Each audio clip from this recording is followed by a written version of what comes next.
Hey guys, what's happening? So I'm just going to show you a little, well, the new belt for the World Shoot. So it's IPSC rules. So I got to make sure everything's behind the points of the hip bones, and so it's definitely awkward.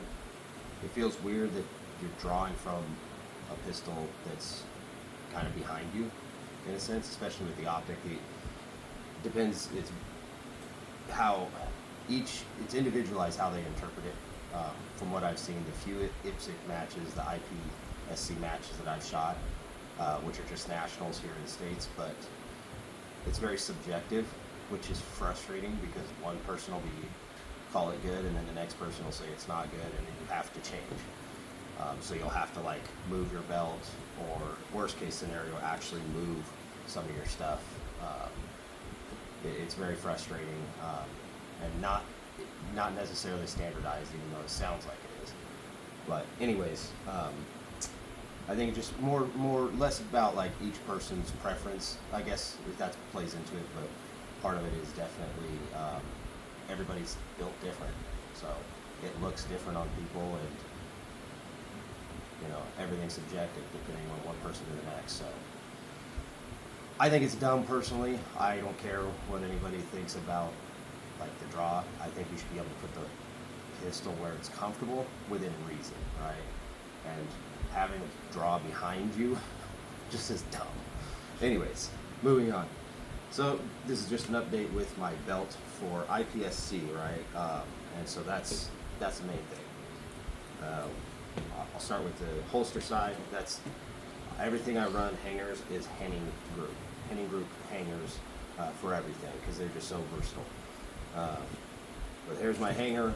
This is the T1000 holding the Big Dog Steel, aka Range Kinetics, as they're changing to Range Kinetics Carnivore, to basically for all their holsters and 3D printed accessories. It's going to be Range Kinetics now. Best holster by far for competition, right? It's technically, I guess it's level 2 retention because you can lock it in. And I use that for PCSL matches for 2-gun. I'll lock that in, and it works just fine. Then over here, same Henning Group hangers. First 2 I've got magnetic pouches, and then the last 3, so I have an extra one on my IPSC belt just for a loading mag, and so then I still have 4 on my belt, one of the, because there's 15 round for the division I'm shooting, it's maximum of 15 rounds, so that's why I have 5 mag pouches. That's it. These are Precision holsters. That's the brand. Beautiful work done. They make holsters as well, but I just use their mag pouches. They're very low profile, easy to reload from, and they maintain the magazines even when they're fully loaded. No problem running around. And these are kind of like my security, right? The magnets are very good, but you can bump into things. You can bump them with your arm running or something, and you could knock them off. So you need the extras for security, especially at high level events. You don't want to risk it. What I just did last night is change out my old, I don't know what you want to call this, basically the faceplate that has the magnets that holds the magazines.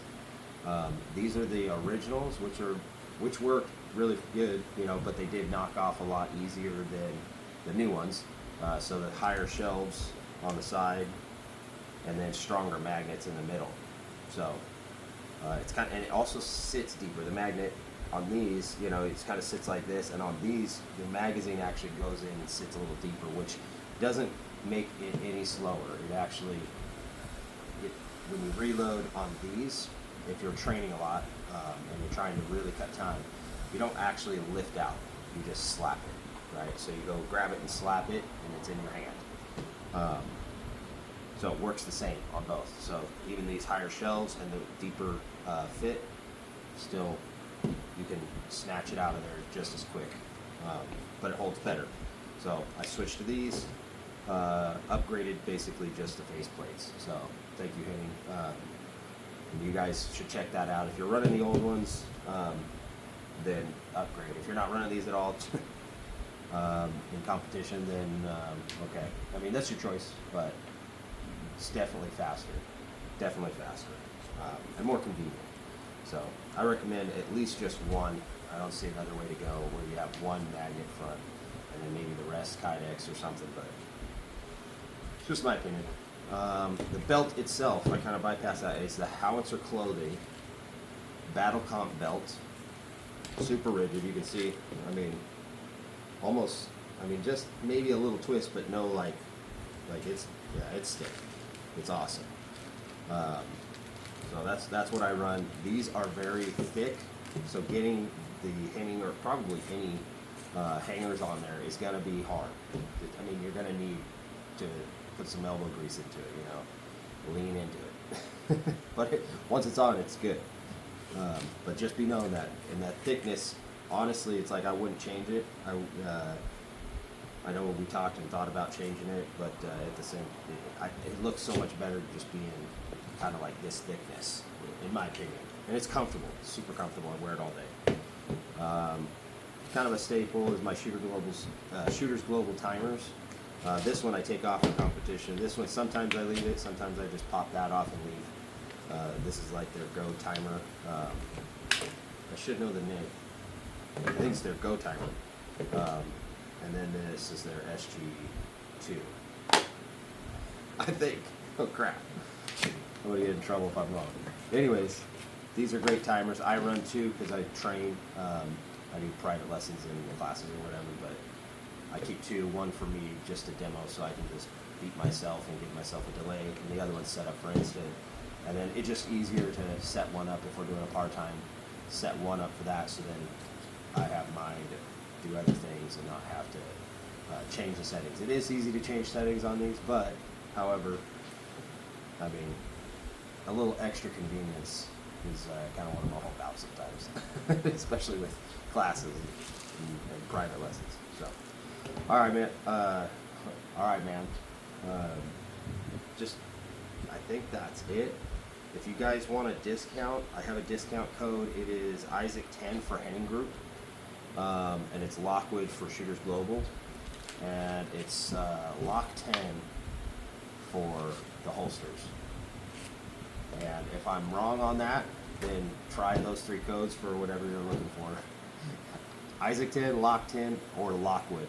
Those are my three codes for everything. So I don't know. I can't remember which one is which. Yeah. Anyways. Oh, I don't know. Since this is out here, this is from the Grip Keeper. The Grip Keeper usually makes the grip strengthening where it's in the grip. You got the spring and you're trying to grip it, right? This is the little laser. I don't know if you've seen it, but basically, cool little laser. I co-witness it with my HoloSun 507 comp that I dedicate to these, just for dry fire, just for more realism. The great thing about this, well, let's start with the negative. The negative is the weight. That's what I would say. The negative is the weight. I added the grip tape, because it's kind of, it's not slick, but if you're actually doing dry fire right, then you're gonna get, you might get sweaty, right? So I added the grip tape, which is a great feature. I recommend it. And what else? Mainly just the weight. So yeah, that's it. That's the biggest issue with these, and I think we're working on a solution for that in the future. But as of now, they're still worth it. Everything else is one-to-one. So I co-witness my red dot to my green dot. I also have some red dots of these little lasers, but what I found for me is the opposite color, or a different color at least, is beneficial because it lets you recognize where your hole would be or where your bullet went. So you got your dot, you drive your dot to the target, and when you pull the trigger, you get to see the streaks, like if you're pulling off the target, right? Adding unnecessary input into the gun during the trigger break, right? Which is bad. We all know that. Or you should, especially if you're watching me, because I am super niche. I'm not mainstream. So if you're watching me, you're obviously a shooter. So the other thing is, it's just like that easy, quick verification from I'm looking at red or driving the red to the center of my sight picture, and then the green shows up, I know I've broke the shot, so I can leave it sooner. But not too soon, because then you start to streak and it means you pulled off during the break. So just little things like that I've noticed that I think are beneficial running that. So yeah, that wasn't quick at all. I was trying to be quick about it.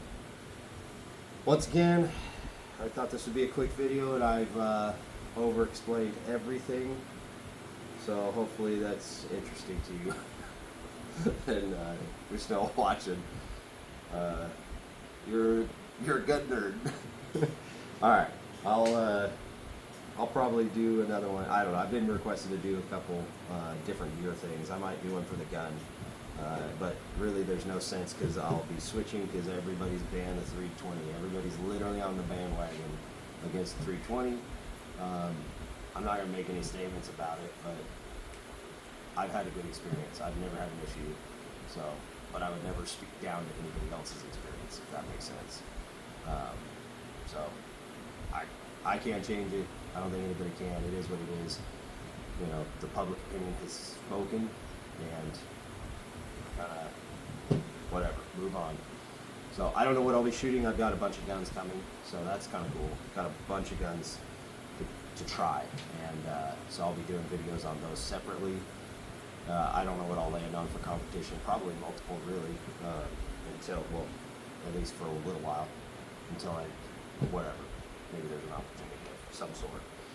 But yep, that's it. And yeah, see, I dragged it out even longer. Just talking. I don't know why you guys watch it. Mediocre. That's what I tell everybody. I have a mediocre channel, but you guys like it, I guess. So, all right, guys. Thank you. See you on the next one.